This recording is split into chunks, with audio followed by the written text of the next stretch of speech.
In 1992,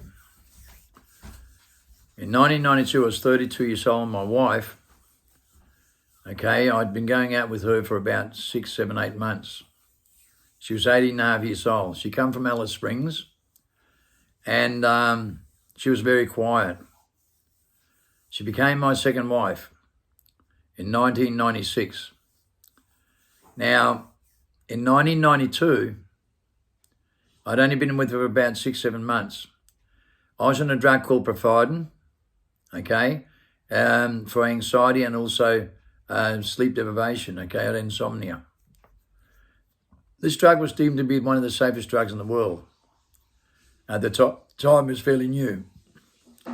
You have to start in about 25 milligram, work up to 75, and the top level is 225. I was on 225. If an 18-year-old takes one 75 milligram tablet, his chance of dying is extremely high. They discovered that. And I learned this the hard way. You have to build up to this drug. If you take a 75 milligram tablet, 18-year-old fit as a fiddle, there's a good chance you'll die because people have been dying on one tablet. That's what they discovered. My wife, okay, this is what happens. When I take these 3 tablets, 3 75 milligrams, I'm out like a light over the next 15 minutes. I couldn't be woken up in the worst storm, not even an earthquake. People try to wake me up and reckon they cannot wake me up. I'm out so bad, even in the worst storms and the worst electrical storms, I do not wake up, not for 3.5 hours. I'm out rock solid for 3.5 hours. I go to bed, I take my drug, go to bed, go to sleep about 20 minutes later, 15, 20 minutes later. Once I'm out cold, nothing in the world can wake me up. My wife to be, to become, my girlfriend at the time, we were living together. She went out in the kitchen, she knew this. She knew once I took that drug and I was out cold, nothing could wake me up. She knew that for a fact. She took every drug in the drug cabinet, enough to kill over 50 people. Okay? She comes into the bedroom and crawls into bed really quietly. But for some reason, right, I was alert. Right? Really alert. I could feel it with my instinct. Something was wrong. I don't know why. I can't explain it any other way than the way I'm about to explain. So I'm alert, right? She crawls into bed and I'm feeling something's going on. I'm just feeling something's wrong. And then she starts breathing like this. And I'm thinking, what's going on? I turn over, right, to her straight away. I said, are you okay? And she can't really breathe. Okay, I'm trying to get some life into her, right? She's half going unconscious. I'm starting to freak out immediately. I run into the kitchen. I go through the cupboards to see all the drugs are gone. I look in the bin, all the empty sachets are in there. Every drug in the drug cabinet, enough to kill over 50 people. I ring 000 emergency immediately, right? Immediately I get the operator, right? And I'm telling them what's going on immediately. The lady says to me, listen, I have to be completely honest with you, okay, and be prepared for this. Kim, we've discovered that one of these 75 milligram tablets, right, we had a guy only 18 years old that died on one yesterday, right? And we're seeing a lot of this from this drug, okay? So I have to be completely honest with you. She took 50 tablets, Kim. That's enough to kill 50 people alone. And then all the other medications she took, Kim, listen to me. We have to get you prepared for this. But look, I have to be honest with you. I'm a professional, right? And I'm giving a 0% chance of living, but we'll do our best. We've got a paramedic just around the corner. He'll be there in a minute. And luckily, the paramedics pulled up within a minute or two, right? They were just around the corner. At that very moment, she flatlined. She literally flatlined and went out cold.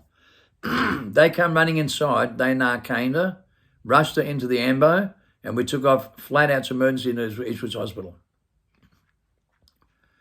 When we got into Ipswich Hospital, we went straight in the emergency, right? Rush, absolute emergency. There were several doctors and nurses there, about 7 of them. I'm sitting on a chair, right? And they got lying on a flat table, a solid flat table, like an operation table. They got on there, like lying down flat, right? And they're pumping her stomach. They put tubes down her throat and pumping her stomach frantically. Then she flatlines. She's on all the monitors and she flatlines. When she flatlines, something happens. And I can only explain this exactly the way it happened, right? I had no idea, and I want you to listen very carefully to every word I'm going to tell you right to the end of this video, because what you're going to learn is going to blow your mind away, way beyond your comprehension. It blew me away so far, you have no idea. I did not know this till 2016. This happened in 1992. I discovered this in 2016, okay? That's 24 years later. 24 years later. 2016, 24 years later, I discovered something. And that's why you have to listen to the story. Now, I'm going to go back to when she flatlines. When she flatlines, I'm sitting there in a chair, okay? And I go frantic inside my vessel. If you know what I'm talking about, inside your mind, I'm going frantic. I never read the Bible, never went to church, none of those things, right? But I'm sitting there and I kind of look up and say, hey, without saying it out loud, I'm saying this in my mind, right? Frantically. I said, for God's sake, if you exist up there, don't take her away from me. Take anything of me that you want to. I don't care, but don't take her away from me. Don't take her away from me. And boom, her body goes 8 inches off the bed from one end to the other. Boom, like an electric shot. And the monitor comes back on.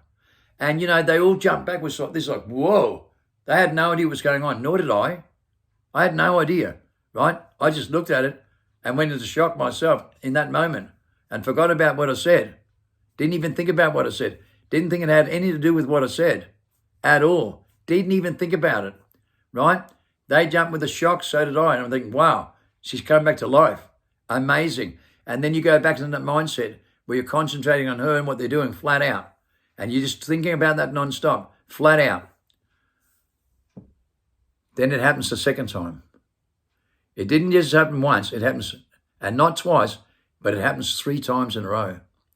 And she lives to tell the story, right? She makes it through this. Flat line 4 times and 3 times like this. And I'm sitting in that room when she's stable, right? And I'm watching all the doctors and nurses looking around the table, looking underneath the table and talking about it, right? But also very limited because they didn't even know what to think of this. They were lost like I was. We were all lost about what happened. We just saw this happen 3 times in a row, all of us, right?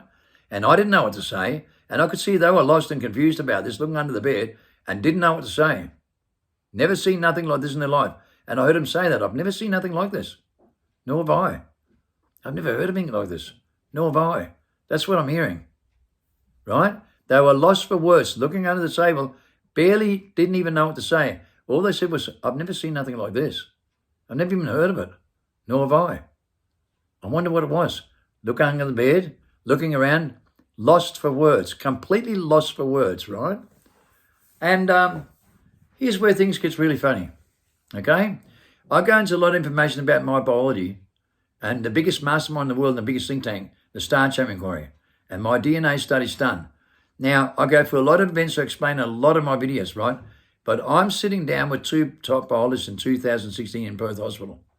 And they go through several things in my DNA and they bring out a poem. A poem my wife wrote in 2003, #1 worldwide for 8 months. #1. I think it's called The One and Only. I'm trying to organise right now to get a copy of that poem. Okay, for a reason, right? Because many people are requesting it. So I'm organising that right now to get a copy of that poem because I don't actually have the copy. But it's being organised, so I will get it as soon as I can. And I'll put it up on my timelines. This poem named #1 in 2003, and it's on my medical file with studies done with my DNA. I've been declared dead 3 times. I was powerless, my neck down, told never will again. Got up and walked down to hospital. I've been stabbed 27 times and lost more than too much blood and shouldn't have lived. That happened twice where I lost too much blood and shouldn't have lived. I've been in 7 different comas. I've had many different near-death experiences. 2 accidents at 100 miles an hour, right? Declared dead 3 times, flatline on drugs, drowned in bunch up at 2 years old, and died in 2012. I've gone into a lot of information about this.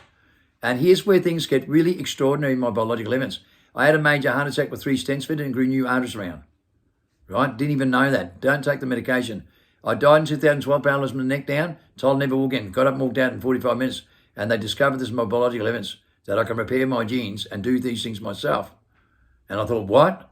They said I have the divine power and that creates some miracles that we can't explain. In my biological evidence with DNA. DNA is the book of life. And I can use those tools with authenticity and have all that power with the divine power. I said, what?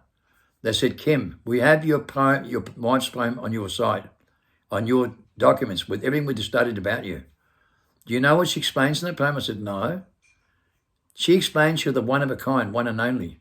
She explains that you have the divine power of creation and destruction. You don't even know it, nor does she, but we can see it.